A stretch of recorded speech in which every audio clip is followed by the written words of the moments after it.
Welcome to I Nima, a horror game where the player must convince their mother, who has locked them in a basement, that they are her daughter.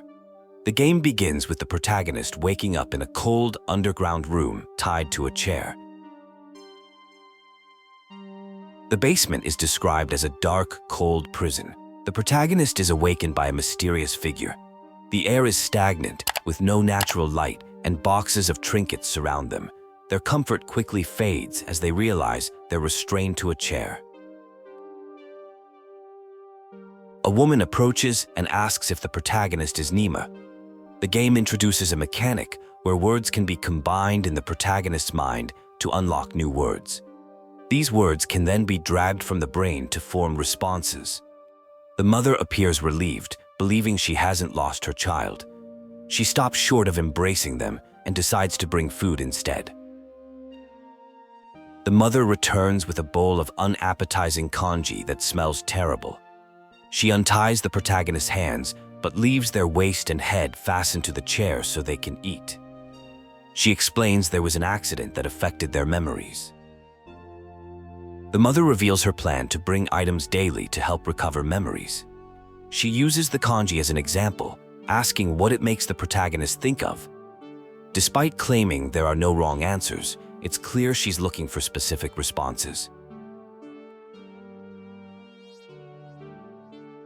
After forcing down a spoonful of the disgusting congee, the protagonist spits it back out. The mother looks ashamed of her cooking failure, but insists they need to eat. Eventually, she mentions having Burgess burger coupons she's been saving.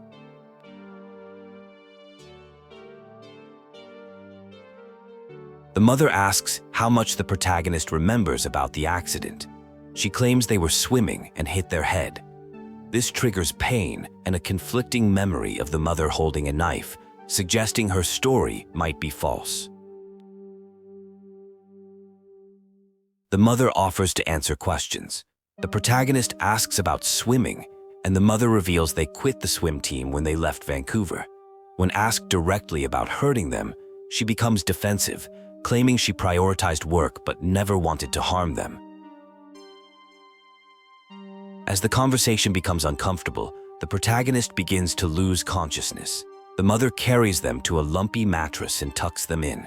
Her motherly actions seem performative, though she does gently caress their face before they black out. The protagonist wakes up with a headache in what appears to be their room. They explore memories and objects within the room, including a picture of their father, whom they don't remember, and various personal items that trigger fragmented thoughts. Examining their belongings reveals more about their personality and interests: comics, dolls, books about paleobiology and evolution, and notes about being a strong swimmer. They also find a jar of wishes and express a desire to escape their current situation. The protagonist appears to be trapped, with mentions of a river corpse, scientific experiments, and swimming. There's an underlying sense of confinement and unease as we're introduced to an exited boy. Family relationships emerge as the protagonist identifies as someone's child. A child's drawing resembling a koi fish appears, named James Pond, suggesting childhood memories interspersed with the disturbing present reality. The protagonist addresses their mother, asking if she's awake. After receiving confirmation, a series of deadbolts are undone, suggesting extreme security or imprisonment. The door opens only partially, held by a chain lock. The mother gestures for the protagonist to sit at the table while she unlocks the bathroom. There's a brief moment where locking the mother inside seems possible, but the protagonist hesitates. The mother quickly returns, making the bathroom accessible before heading upstairs. The mother inquires about pain and notes that their previous conversation ended abruptly. She checks vitals and asks about dreams, to which the protagonist lies. The mother seems pleased and announces that today will be different, involving items that should evoke feelings.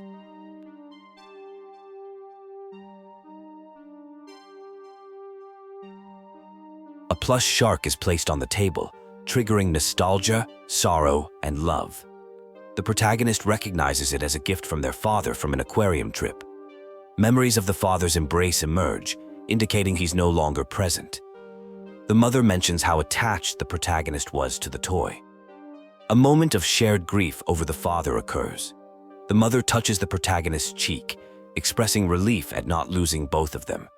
She then presents a strange rock with prismatic qualities, an opalized fossil that seems significant. The fossil triggers fragmented memories about weight, aquariums, experiments, and science.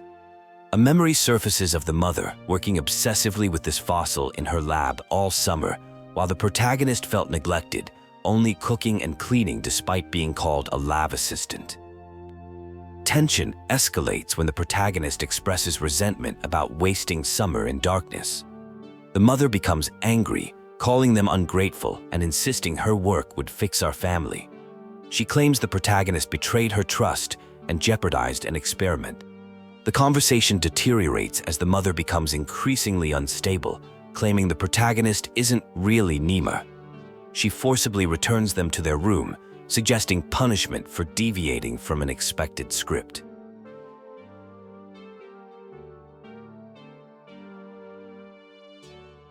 A horrific scene unfolds where the protagonist awakens tied to a bed.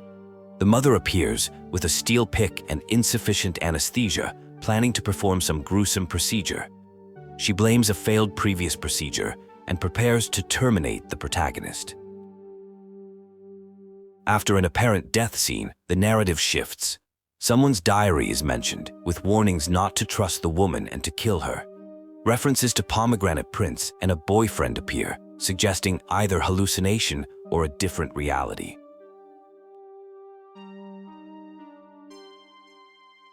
Discussion returns to the fossil found in Kicking Horse River. The mother seems pleased as memories of discovering the fossil in turquoise water surface. The fossil appears broken, which the mother acknowledges, saying she extracted it after receiving it. When the protagonist asks to see the fossil, the mother refuses. The conversation returns to feelings of being used for housework rather than real scientific collaboration. The mother reacts negatively again to this suggestion, insisting her project will fix our family. In a tense interaction, I try to dodge questions being asked. The conversation reveals I'm speaking with someone called Dr. Finn, though I'm uncertain if they're an MD or PhD. My stomach growls as Azun pulls a fossil away from my reach. I mention that I can't eat rocks, though I note that having a gizzard like certain animals would allow grinding up prey. My mother places a precious rock on the table, keeping it close. The rock makes me feel proud for reasons I can't fully articulate. I try to follow the memory associated with it, suggesting I found it myself. The object triggers intense physical sensations, weight, rumbling, and the terrifying feeling of being buried alive. The rock reminds me of an old friend, and seabeds. I recall something about seabeds being pushed up to form mountains through tectonic activity over millions of years. I observe the strange shrimp-like fossil would look nice in an aquarium. I'm pressured towards certain responses about the rock. Eventually, I identify it as a fossil from my mother's work. This triggers recollections of her spending extensive time studying fossils in her office, work that consumes her time yet pays poorly.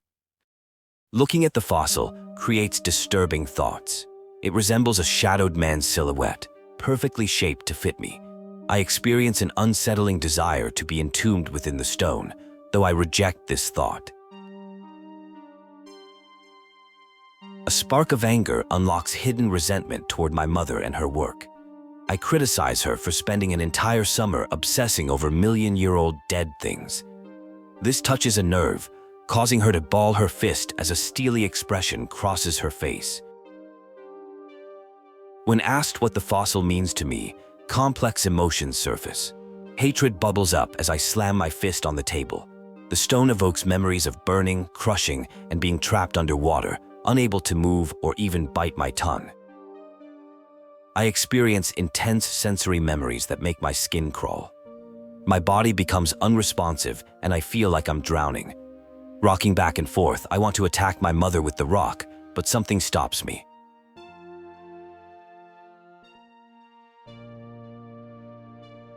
Desperately, I scream for help, claiming my mother has trapped me in the basement.